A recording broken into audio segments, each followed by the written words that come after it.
You don't get to go and do the things you enjoy. You can't go hang out with your friends. You're giving me your phone, etc. Things like that. Once they start adhering to the disciplines, it's nice because your house is clean.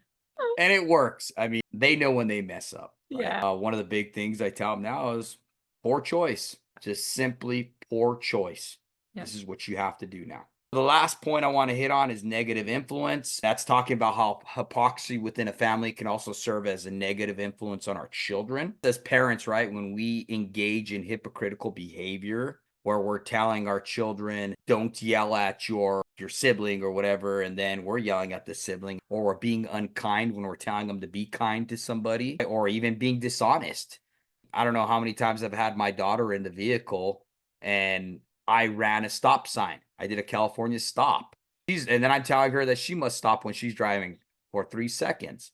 As little as that is, it's having a negative influence on them, right? Because it's showing that I'm a hypocrite.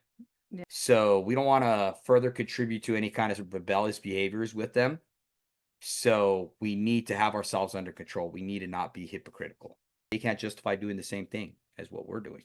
Clean yourself up first, Mm. and your kids will start acting better. For fathers, we discussed how our influence in the home cannot be underestimated, right? There's several ways these actions with the words that we are speaking, okay? When we're at home, make sure you're available to your children. When you're available, you're showing them that they are valuable to you. 80% of communication is nonverbal. They know if you are approachable or not. Don't be that guy who has a face on that can, peel the paint off the side of a building, or all disgruntled and bugged and pissed off and mumbling to yourself. No, they're not going to want to come to you. Yeah. I'm guilty of that. My kids will pass me to get to my wife to ask her a question sometimes. I'll even have to be like, I'm right here. Your mom's busy. What do you need? I'll help you. That's just years of me looking a certain way. I need to work on that. And I'm big enough to say that, right? Now, the second part is know your children's interests. How many of you know what your child's favorite color is, their favorite toy, their favorite hobbies, right? Know their interests. And be interested in doing those interests with them. Anytime a kid feels like they're like part of the family, they're just going to act so much better.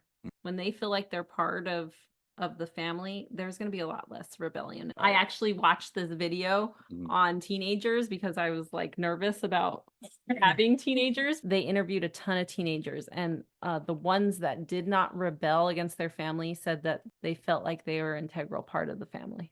Their parents cared about their thoughts, cared about their interests, and, had a relationship with them. Pursue your kids with intentionality. You need to pursue your kids with that same intentionality. Whether you be a tradesman in the trade, trying to do craftsmanship, you need to have that same craftsmanship, like a good friend of mine talked about on the last podcast.